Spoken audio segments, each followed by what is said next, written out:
हिंदू धर्म में तो बड़े से बड़ा कोई भी पंडित हो भारत का, उसके साथ में जुआ तक खेलने को तैयार हो, 5 लाख 10 लाख की शर्त लगाने को भी तैयार हो। अब आप कहोगे मौलाना आप भी जुआ खेलोगे? इंसान हूं, खेल जाऊंगा।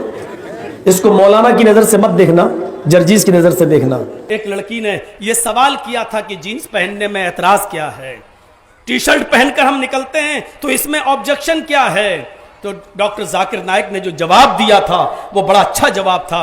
उन्होंने कहा कि कुरान करीम ने पर्दे की दावत, पर्दे की तालीम इसलिए दी है ताकि तुम्हें सताया ना जाए, तुम्हें परेशान न किया जाए। अक्लमंद लोगों से पूछो कि एक लड़की नकाब में है, एक औरत हाथों में सॉक्स पहने, हाथों में दस्ताने ग्लव्स पहने हुए है, पैरों में मोजे भी पहने हैं, अपने चेहरे को भी छिपाए हुए है, अबा बुर्का पहनकर नकाब लगा के जा रही है, उसका चेहरा दिखाई नहीं दे रहा है, उसके हाथ भी छिपे हैं, पैर भी छिपे हैं, और उसके साथ उसकी एक बहन है जो मेकअप करके जा रही है, टी शर्ट पहन के जा रही है, जीन्स पहन के जा रही है। दोनों सगी बहनें हैं और दोनों बाजार में जा रही हैं। ईमानदारी के साथ बताइए, अक्लमंद लोग बताएं, फैसला करें कि चौराहे पर खड़े हुए कुछ छिछोरे लड़के, चौराहे पर खड़े हुए कुछ औबाश लड़के, चौराहे पर खड़े हुए कुछ बदकमाश लड़के, अब आप खुद फैसला करके बताएं कि इन दोनों सगी बहनों में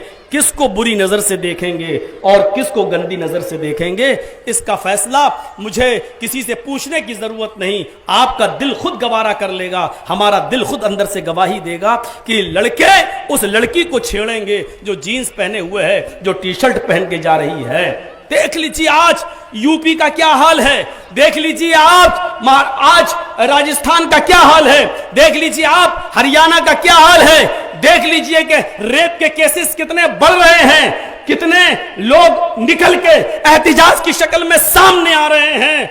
और एक ही मांग, अब तो बाल ठाकरे के भतीजे राज ठाकरे तक ने यह ऐलान करके कह दिया है कि अगर औरतों की शर्मगाह की हिफाजत मुमकिन है, अगर औरतों को उनके बलात्कार से बचाया जा सकता है तो उसके लिए जरूरी है कि इस्लामी कानून को नाफिज किया जाए और सरेआम पत्थरों से मार मार के बलात्कारी को खत्म कर दिया जाए। यह आवाज उस शख्स ने उठाई है जो इस्लाम को अच्छी नजर से नहीं देखता है और जिसने कभी मुसलमानों की तारीफ नहीं की है, जिसने मुसलमानों को भारत से निकालने की आवाज उठाई है। लेकिन हकीकत यह है कि इस्लाम के इस निजाम को और इस्लाम की इस हद को, इस्लाम की सजा को उसने दिल से तस्लीम किया है और कहा है कि भारत के अंदर रेप के केस, भारत के अंदर बलात्कार के केस तभी रुक सकते हैं जब उसको इस्लाम के कानून के मुताबिक सजा दी जाए।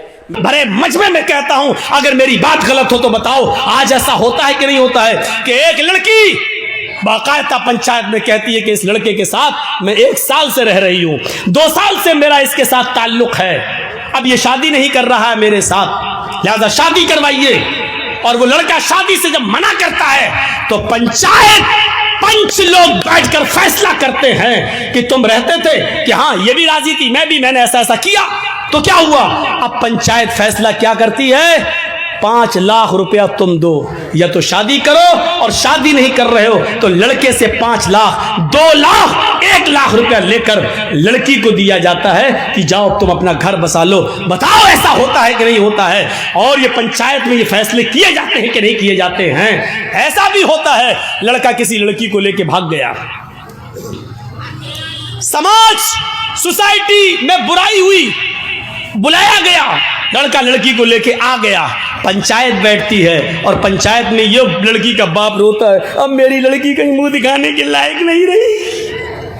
पंचायत बैठती है और पंच फैसला करते हैं तुम इस लड़की से शादी करोगे? साहब शादी नहीं करेंगे, मेरे घर वाले तैयार नहीं, लाइए 2 लाख रुपया दो, और लड़की को दे दिया जाता है। मैं पूछना चाहता हूं कि लड़की अपनी मर्जी से जब भागी है, लड़का भी अपनी मर्जी से भागा है, पंचायत बैठी है, सजा लड़के को ही क्यों मिल रही है? उससे 2 लाख रुपया लेकर फिर उसी लड़की को क्यों दिया जा रहा है? जब गलती दोनों की थी तो सजा दोनों को क्यों नहीं मिल रही है? एक तरफा सजा का क्या तमाशा है, ये मुझे मुझे बताइए, ये आपकी सजा क्या शरई सजा है? क्या कुरान और हदीस के मुताबिक सजा है? जबकि कुरान ये कहता है कि जिना के मामले में लड़की ज्यादा गलत होती है, लड़का कम। लड़की की तरफ से ज्यादती होती है और लड़के की तरफ से कम, क्योंकि कुरान ने कहा है अज़्ज़ानियतु वज़्ज़ानी फजलिदू कुल्ला वाहिदतिन मिनहुमा। जिना करने वाली लड़की और जिना करने वाला लड़का, इन दोनों को 100 कोड़े मारो। अल्लाह ने पहले लड़की कहा है, बाद में लड़का कहा है, क्योंकि जिना की शुरुआत और जिना की हिम्मत और जिना के लिए उकसाना लड़की की तरफ से पहले होता है। लड़का ठीक है भगा रहा था, लेकिन लड़की अगर भागने का इशारा न करती तो कभी जिंदगी के अंदर लड़का उस लड़की को भगा नहीं सकता था। मेरे भाइयों, फिर लड़की को सजा न दी जाए और पैसा लेकर जुर्माना लड़की को दे दिया जाए। शर्म आनी चाहिए ऐसे पंचों को, और शर्म आनी चाहिए ऐसी पंचायत को जो बिल्कुल दोगला, नालायक और अखलाक से गिरा हुआ फैसला करते हैं। तुम्हें कयामत के दिन अल्लाह के यहां इसका जवाब देना होगा। भाग रही लड़की, साहब मुंह काला हो गया है। क्यों भागी? साहब चली गई। इसका मतलब बाप की गलती थी। क्यों दिया था तूने अपनी लड़की को एंड्रॉइड मोबाइल? क्यों चलाती थी व्हाट्सएप? क्यों चलाती थी मैसेंजर? क्यों चलाती थी फेसबुक? मोबाइल तो तूने ला कर दिया है ना। या चोरी छिपे लड़की मोबाइल चला रही हो, घर में लड़की की अम्मा तक को पता ना हो, सब मिली हुई होती हैं। अम्मा भी बिटिया से मिली होती है। इस मौके पर वो सीरियल याद आता है, बेटी भी कभी माँ भी कभी बेटी थी। हम सास भी कभी बहू नहीं कहेंगे। आज बेटी जो कर रही है, माँ जानती है कि बेटी क्या कर रही है। क्यों? माँ भी कभी किसी की बेटी थी। सर्दियों के लिए तो लड़कियां दुआ मांगती, अल्लाह जल्दी सर्दियां हैं। क्यों मालूम है क्यों? क्योंकि गर्मियों में मोबाइल नहीं चला पाती हैं, सर्दियों में कंबल डाला, अंदर अंदर चल रहे हैं, अंदर सर्दियों की दुआएं मांगी जाती हैं। ऐसी लड़कियां भागेंगी नहीं तो और क्या होगा। अभी तुम सोच रहे हो कि मौलाना क्या करें? अभी कुछ दिन देखिए, अभी अगर अब फिर ये बदलती है 2024 में, अगर यही रवैया रहा तो अभी आप देखिए, अभी तो मुस्लिम लड़कियों का मुस्लिमों के साथ मामला है। अभी आप देखिएगा, अभी तो सिर्फ एक आदमी बदला है, उधर जाकर धर्म चेंज किया है। अभी तो आप और हमारी बेटियां जाएंगी और धर्म चेंज करेंगी, दूल्हा बदलेंगी।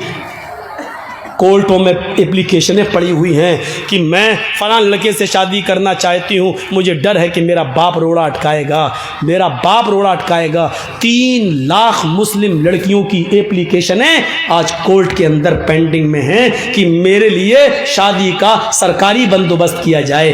3 लाख मुस्लिम लड़कियां गैर मुस्लिमों के साथ निकाह करने के लिए तैयार हैं। सुनना पड़ेगा तुम्हें ये सब कुछ, तुम्हें क्या तुम्हारे बाप को भी सुनना पड़ेगा। दे दो मोबाइल हाथ में। कॉलेज और यूनिवर्सिटियों का मामला यह है कि मुस्लिम लड़कियों के लिए स्कीमें निकाली जाएंगी।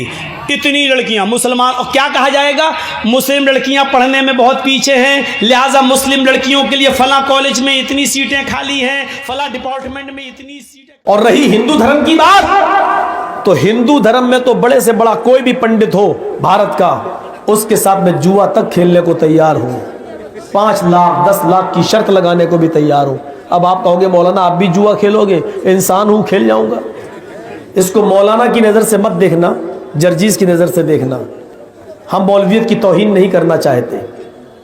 कोई पंडित हो लगा ले शर्त, तौरात और ज़बूर से ज़्यादा, जैनियों की और बुद्धिस्टों की किताबों से ज़्यादा, सिखों की किताबों से ज़्यादा, बहुत ज़्यादा, अगर सबसे ज़्यादा मोहम्मद रसूलुल्लाह का नाम अगर किसी धर्म में आया है तो वो हिंदू धर्म है। हिंदू धर्म में तो कुछ कहने की जरूरत ही नहीं है।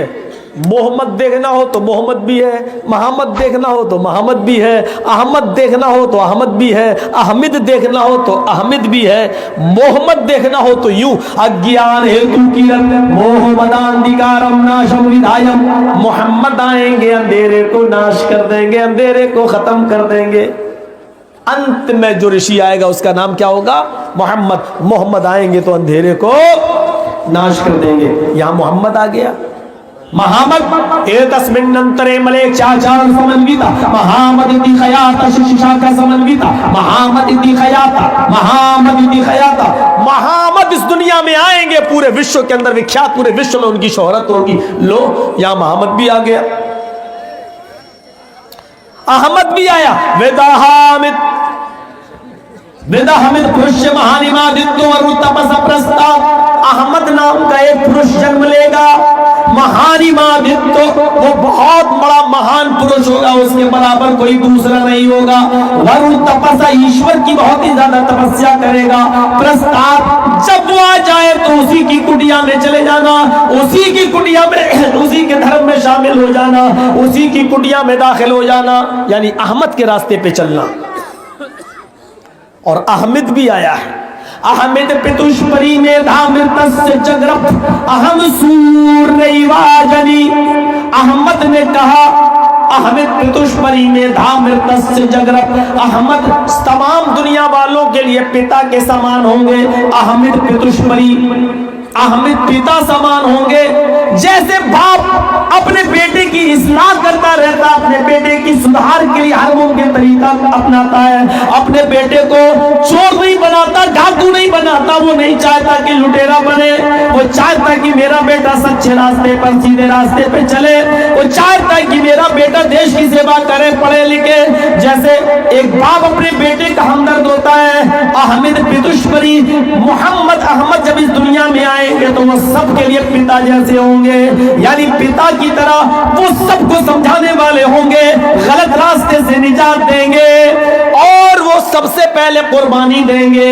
अहमद पितुष्परी में धामृतस्य जगरप, वो सबसे पहले अपने वतन की, अपने शहर की कुर्बानी देंगे। मोहम्मद सल्लल्लाहु अलैहि वसल्लम ने अपने शहर मक्के को छोड़ा था और मदीने की तरफ तशरीफ ले गए। जब सताए गए तो आपने वतन की कुर्बानी दी, आपने रिश्तेदारों की कुर्बानी दी, आपने वतन अजीज की कुर्बानी दी, आपने अपने मादरी वतन की कुर्बानी दी।